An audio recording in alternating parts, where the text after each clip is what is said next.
Olá, queridos, graça e paz, Deus abençoe sua vida.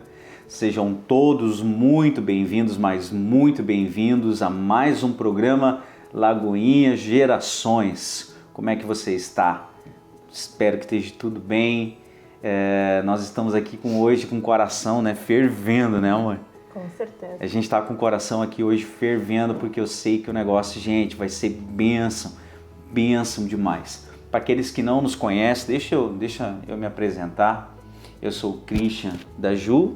E eu sou a Ju do Christian. Aleluia, né?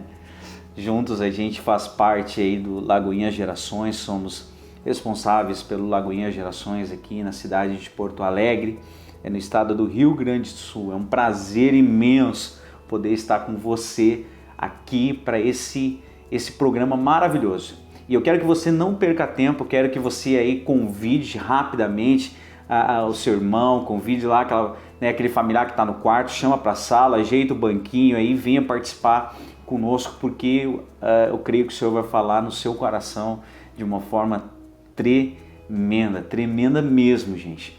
Porque o que nós vamos abordar aqui é algo que as pessoas têm nos perguntado, e com uma certa frequência, E eu não sei se eu digo isso como uma forma, com uma tristeza no coração, com um pesar, mas as pessoas costumam perguntar isso pra gente, O que o pessoal costuma perguntar, vida? Será que é possível restaurar um casamento? Olha só, será que é possível, restaurar um casamento que está em ruínas? Casamento daqueles que não dá mais. É comum as pessoas chegarem até nós e dizer: pastora, será que realmente pode dar certo? Será? Eu já perdi as esperanças, eu já joguei a toalha.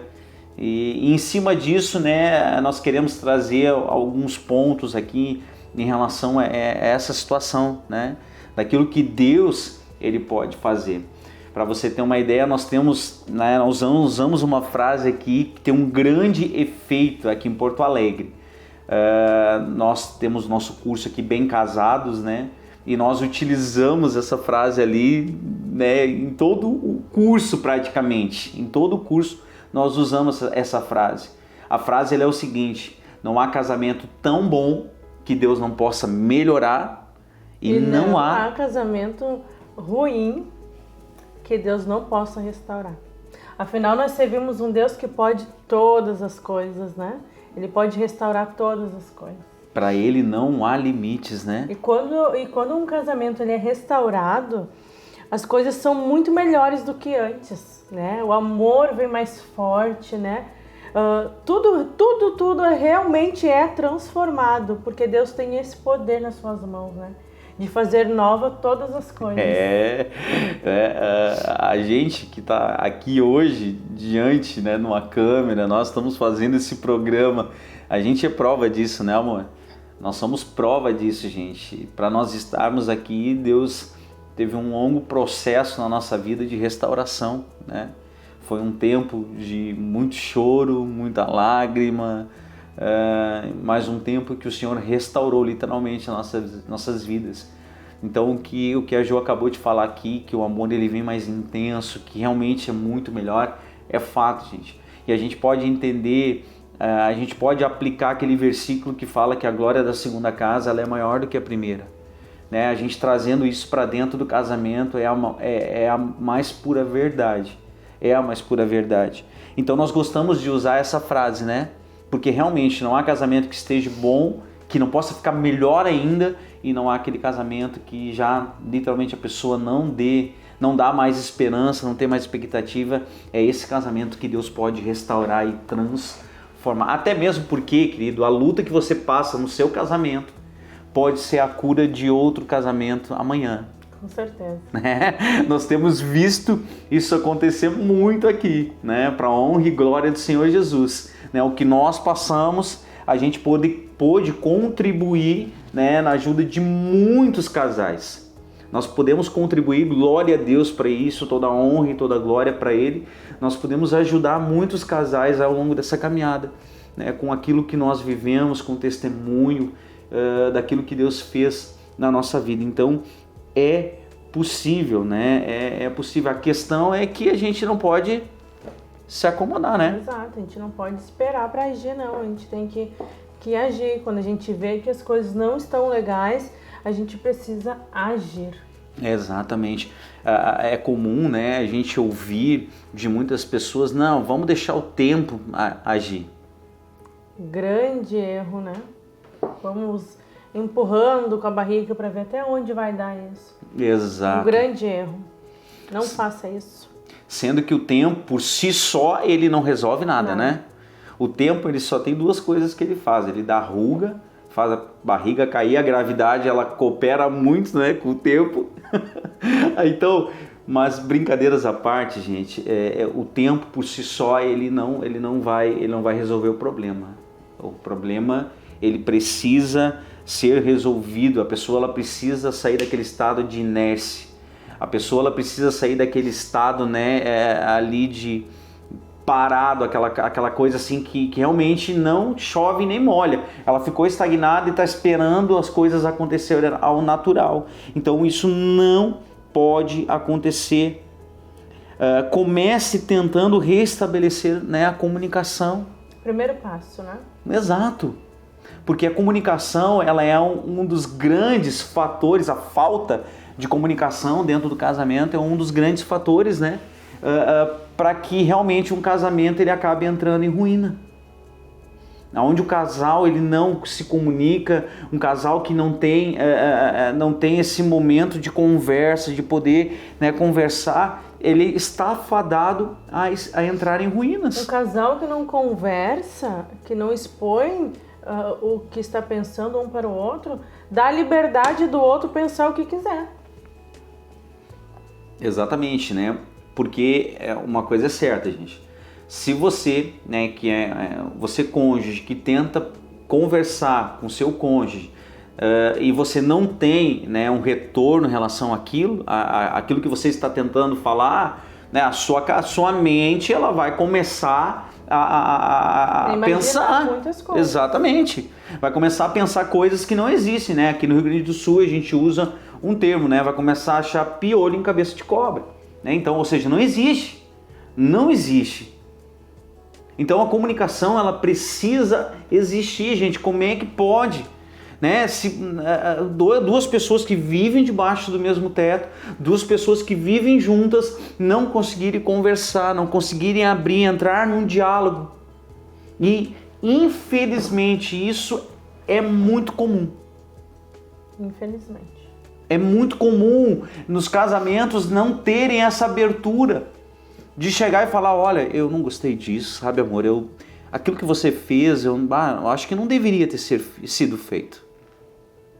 É difícil porque quando você começa um diálogo desse, a porrada já começa a comer, né? Aí as ofensas já começam, aí começam a jogar na cara do outro e, ou seja, não acaba resolvendo aquilo que era desse tamanho. Total falta de maturidade, né?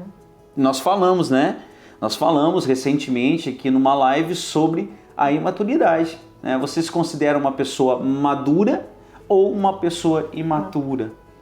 Então, eu acho que realmente chega um determinado momento que a gente precisa fazer com que a comunicação ela passe a valer dentro do casamento, né? E junto com a comunicação, a oração, né?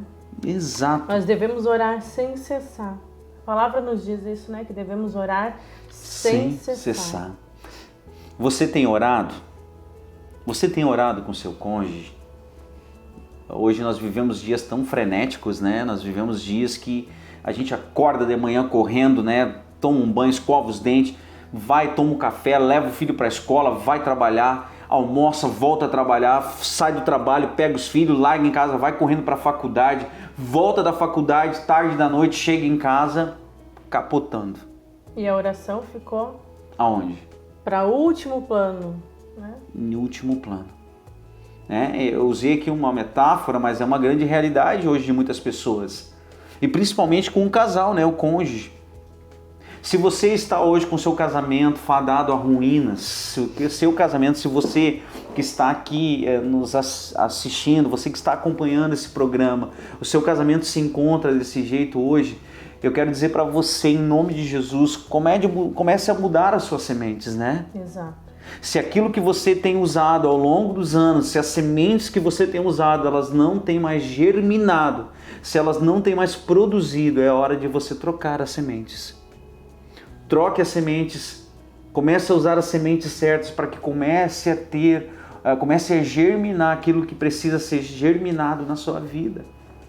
Comece a agir, comece a orar, comece a clamar ao Senhor, porque a oração é o que de fato vai mover o mundo espiritual, é o que vai mover a mão de Deus. Olha o que Tiago, capítulo 5, versículo 16 fala: portanto, confesse os seus pecados uns aos outros e façam uns pelos outros para que vocês sejam curados. A oração de uma pessoa obediente a Deus tem muito poder. Olha só, a Bíblia diz em outras versões que a oração ela pode muito em seus efeitos.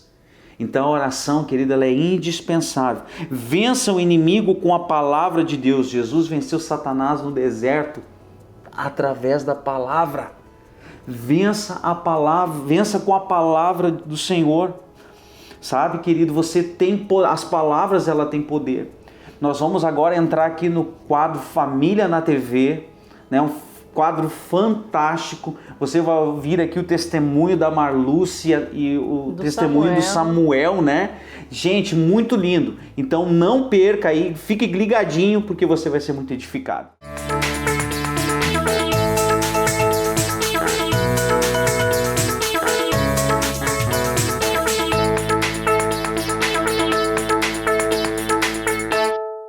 Olá, tudo bem? Eu sou o Samuel da Marluce, ou também o Cenourinha da Batatinha.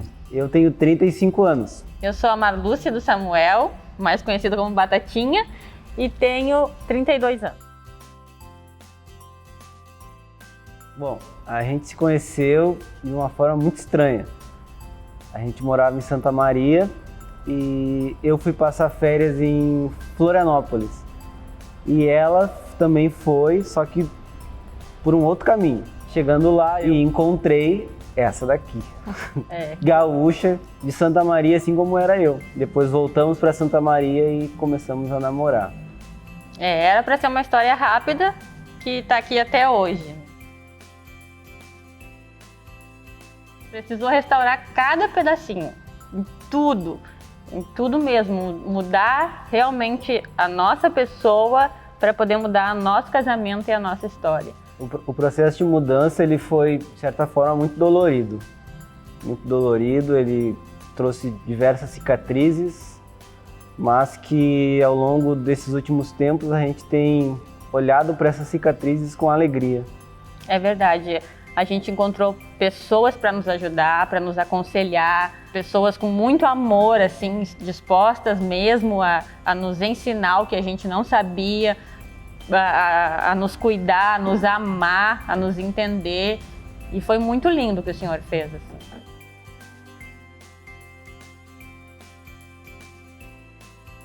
Só um? Foram muitos, mas muitos mesmo, né? E acho que o principal deles, que eu estava falando com o Samuel esses dias, foi que nós tínhamos uma visão totalmente errada de casamento. O mundo nos passou uma visão, a convivência com outras pessoas nos passaram uma visão e nós trouxemos essa visão para o nosso casamento. E ter que destruir essa visão foi muito difícil. Até hoje eu sempre digo para todos que o maior presente que eu dei para ela e para mim, como presente de casamento, foi o fazer o Bem Casados. Nos trouxe conhecimento, nos trouxe luz, né, para a gente poder firmar a nossa união na palavra de Deus, que é onde a gente sabe que ela não vai se romper. Porque até então a gente não sabia como fazer, e o Bem Casados ele nos trouxe essa direção. É assim que tem que fazer. E agora a gente sabe para onde caminhar. Eu te amo, tu é a mulher da minha vida, e eu sempre digo, amor Eu penso em amor quando eu penso eu e tu velhinho passeando na praia. Tu me aguentou nos dias mais difíceis. Eu não vou chorar, tá? Tu me cuida. Tu é o meu parceiro, tu é o meu amigo, aquele que eu posso chorar aqui no ombro. E é por isso que eu te amo.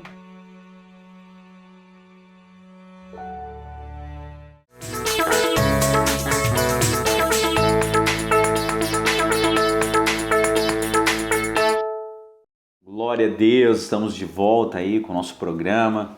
Você acompanhou o quadro? Me diz aí o que você achou, né? O que você achou desse quadro? É fantástico. O testemunho do Samuel e da Marluce é algo edificante, né, amor? Uma restauração linda que o Senhor fez, né? Então, querido, é possível, né? Tudo aquilo que eles falaram através desse quadro Família na TV mostra que é possível, desde que a gente dê o primeiro passo, né? E se esforce, né? O casamento, ele é de contínuo esforço, né? A gente precisa se esforçar para entender o outro, para entender o que o outro está querendo nos mostrar, muitas vezes sem palavras, né? Mas ele está sempre querendo mostrar algo, então a gente precisa estar sempre se esforçando, porque é possível ter uma linda restauração no casamento. É possível, sim. Então acredite, não desista, querido. Deus, ele pode restaurar. O Senhor é um Deus de milagres, ele é o Deus de impossível, né? Ele é o Deus do impossível. Então, seja para o Senhor, é um estalar de dedos, mas você precisa fazer a sua parte, você precisa acreditar, você precisa investir, você precisa agir, você precisa orar, você precisa literalmente mover, né? Fazer a sua parte, aquilo que compete a você, você tem que fazer. E aquilo que compete ao Senhor, pode ter certeza que Ele vai fazer. Amém? Glória a Deus. O que a gente precisa muitas vezes é ter uma DR, como é falado, né? Com muita sabedoria, né? É verdade. A gente precisa aprender a discutir o relacionamento com sabedoria, com maturidade. Né? A famosa DR, né? Quem nunca teve uma DR, né? Quem nunca discutiu um relacionamento? O problema é que na grande maioria das vezes, quando se vai discutir uma DR, já vai discutir a DR num teor de alterado elevado ao quadrado, né? Colocando medo, muitas vezes, num dos cônjuges, né? Muitas vezes um dos cônjuges tem medo de sentar e conversar e discutir a relação ali. Nossa. Exatamente por isso, né? O teor já está lá em cima E outra coisa, né? A Ju falou aqui questão do medo. Se o seu relacionamento, se o seu casamento, ou melhor dizendo, se o seu casamento ele é totalmente embasado no medo, tem coisa errada. Tem coisa errada. Tem coisa errada. Porque a vida a dois não é uma vida de medo. Você ter medo de expressar para o seu cônjuge aquilo que você está pensando está errado. Está errado. A vida a dois ela tem que ser prazerosa. A vida a dois, né? Olha só, Deus não colocou duas pessoas para viver debaixo do mesmo teto, para viver embaixo de um jugo de medo. Primeiro, o que a palavra de Deus fala em relação ao medo? Que ele não, o perfeito amor lança fora todo medo, né? E o Senhor não nos deu nenhum espírito de medo, de covardia. Exato. Né? Então, ou seja, se você hoje que está aqui conosco nesse programa, se você hoje tem se identificado nessa palavra, então, em nome de Jesus, busque o Senhor, né? Busque aconselhamento com o seu pastor, com o seu líder, né? Busque uma orientação em relação a isso. Se você se sente ali acuado, né, diante do seu cônjuge, então é hora de você, né, buscar ajuda, porque não é isso que o Senhor quer. O Senhor não quer, muito pelo contrário, o Senhor quer que você viva a melhor estação da sua vida com o seu cônjuge, né? Quer que você viva ali o melhor, que você possa conversar abertamente, sem ter medo. Mas se eu falar isso, ele vai ficar bravo, ela vai ficar brava. Mas se eu falar isso, ele vai se sentir ofendido ou ela vai se sentir ofendida. Quando existe conversa aberta com maturidade, isso não vai existir, né? Exatamente, a maturidade. Precisamos ser maduros. Exatamente, querido, precisamos ser. Até porque quem entra num casamento não é uma criança, né? Sim. Não é um adolescente, um jovenzinho que nem sabe o que vai acontecer.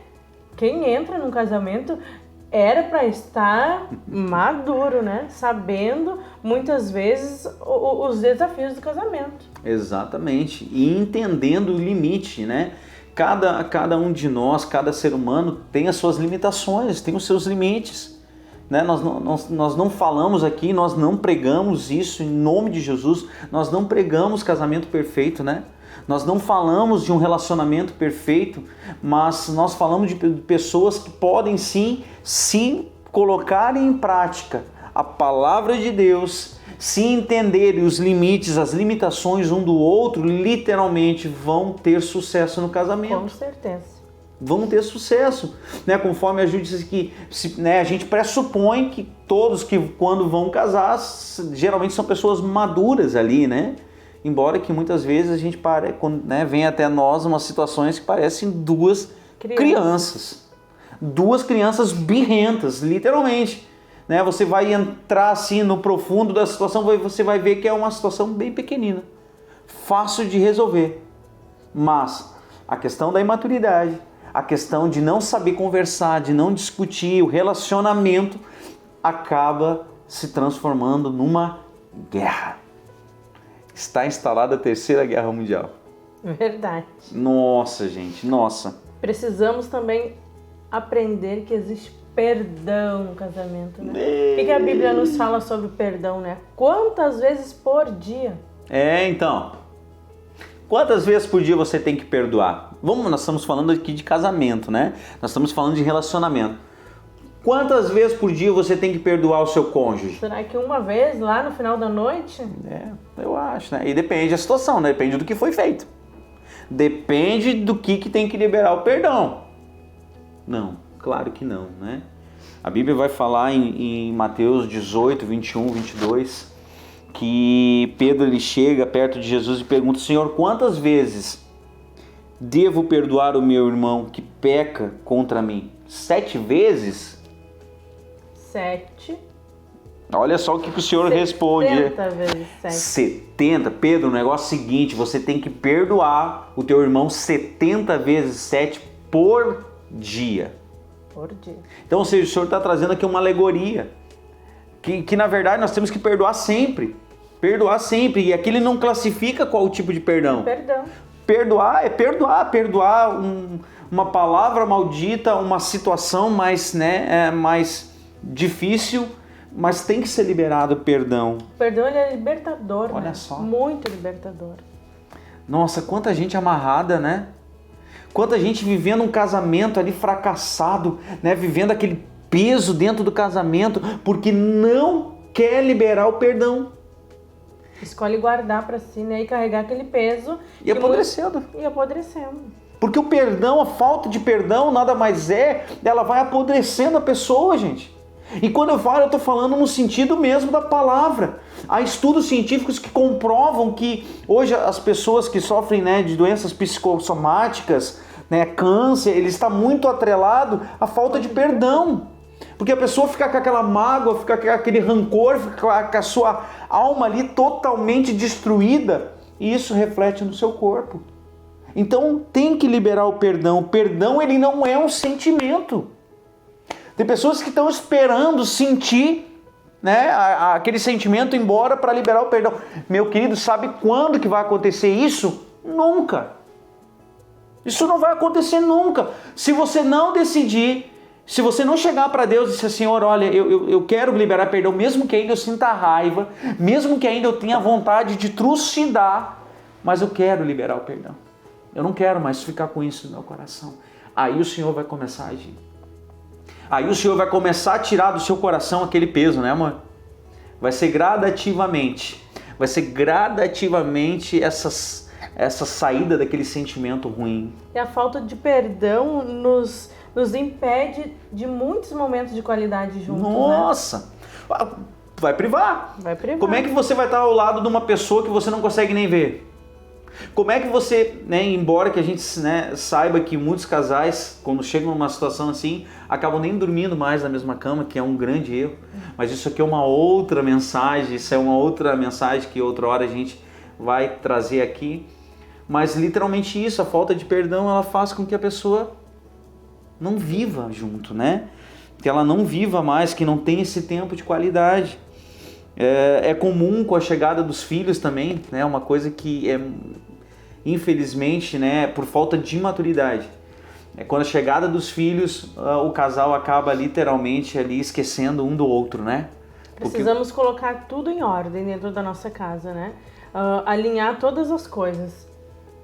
Alinhar Deixar tudo bem alinhadinho. Até mesmo porque, querido, vai chegar um dia que os filhos vão crescer, vai chegar um dia que os filhos vão bater asas e vai ficar só o casal de exatamente. Novamente, como foi no início. Só que agora com um grande agravante, né? São duas pessoas que talvez nem se conhecem mais. Dois estranhos dentro de casa. Então isso tem que ter muito cuidado, né? E uma das coisas que essa questão do convívio, de estar junto, ele leva, né, amor? Leva a algo muito fantástico, né? As 5 linguagens do amor, né? Precisamos saber lidar com isso, né? Precisamos entender a linguagem de amor do nosso cônjuge. Até mesmo porque nós precisamos elogiar, né? Talvez você hoje não entenda como o seu cônjuge diz que ele te ama, né? Talvez você está esperando que ele chegue lá com uma rosa, né? Eu estou falando agora para as mulheres que estão aqui nos assistindo. Talvez você espere que ele chegue com uma rosa, mas na verdade ele está ali falando que eu te amo com as palavras. Amém? E nós queremos aqui orar agora pela sua vida. Nós chegamos ao fim desse programa. Nós queremos abençoar a sua vida em nome de Jesus. Aí, Senhor nosso Deus, nós agradecemos, Pai. Nós agradecemos, Senhor, pela Tua palavra aqui nesse momento. E eu peço que o Senhor venha abençoar, Senhor, cada vida, cada casal, em nome de Jesus. Amém? Deus abençoe a sua vida, queridos. Até o próximo programa, Lagoinha Gerações. Amém.